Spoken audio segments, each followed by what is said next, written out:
friend to me. Wage a war, wage a war, wage a war, wage a war against mediocrity. It ain't no friend to me. Wage a war, wage a war, wage a war, wage a war against mediocrity. It ain't no friend to me. Wage a war, wage a war, wage a war, wage a war against mediocrity. It ain't no friend to me. We are waging war on mediocrity. It ain't no friend of me. It's your boy, the motivational teacher to the masses, bringing you another edition of these hits, high intensity training. And this Sunday morning will be no different. Y'all know the routine. Y'all know the role. We're outside right now.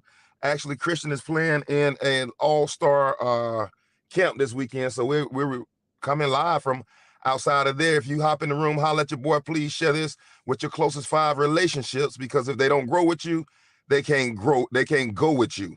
And today, for a brief moment, as they get ready to tip this ball off, a very brief moment, I want to talk about the subject, triumph versus disaster.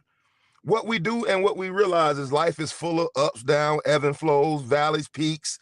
Life inevitably is not a perfect straight line to your success. Your journey will never be a straight, just parallel line up to where you want to go. There are going to be crooks, there are going to be turns, there are going to be curveballs, there are going to be sliders, there are going to be breaking balls, there are going to be all kind of distractions and all kind of opportunities for us to change our focus from where we ultimately want to go.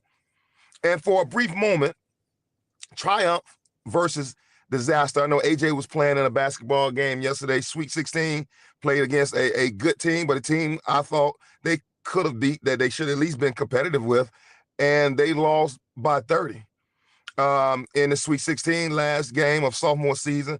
Very disappointing. Tears flowed and questions of what could we have done better.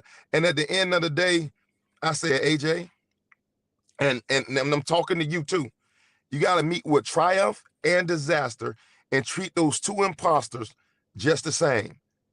We won a big game a week ago, and I said that your emotions and how you treat both of these experiences should not change, because they're both meant for learning. The big win and the big loss are meet with triumph and disaster and treat them two imposters just the same. What's your learning?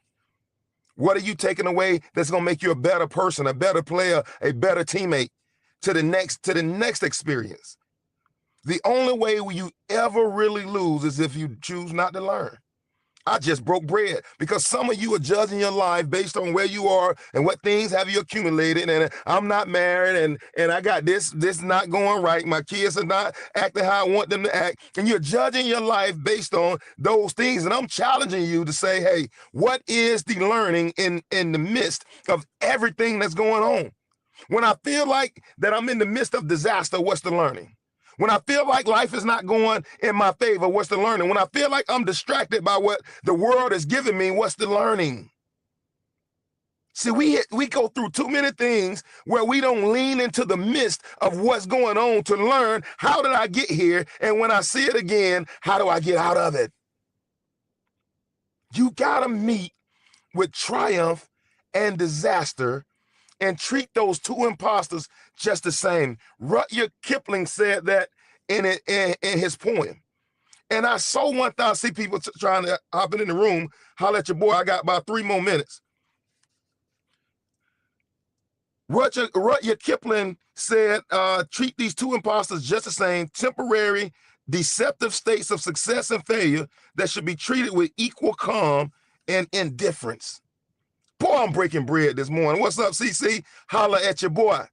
I'm breaking bread this morning. We're so up in arms about when things don't go our way, and we're so excited when we believe they do go our way, that sometimes we neglect to get the lesson. Your boy bread breaking right now. Y'all better holler at me. I treat them with calm indifference. What is the learning? What is the lesson? And how do I transfer it to other parts of my life? Your boy breaking bread this morning and here early this morning. What I do know, and I'm getting ready to sign off, what I do know is that my steps are ordered. I'm breaking bread this morning. My steps are ordered by God. What I do know, that nothing takes the great I am with my waking I am for surprise. What I do know is that my story has already been written. And I do know that this thing that I'm going through is not for my detriment. And I do know the triumph that I'm experiencing right now is not the height of where I'm going. That's what I do know. And the reason why I'm so sure of what I know is because I am still on top of the dirt, which means that there's more work for me to do. There's more work for you to do. Mean we cannot get distracted and we cannot get stuck based on a temporary situation. Never make a permanent decision based on a temporary situation. That's why, like suicide is so permanent. It's so permanent based on your current status of this moment. Never make a permanent decision based on a temporary divorce is so final. Never make it in the midst of an argument. We're gonna get divorced. Never make that decision in the midst of a temporary moment. Your boy is breaking bread over here this morning. Meet with triumph and disaster and treat those two imposters just the same. It's your boy, the motivational teacher to the masses, dropping you another hit. And until next time, I'm challenging you to wage war on mediocrity. Your boy is out. It ain't no friend to me.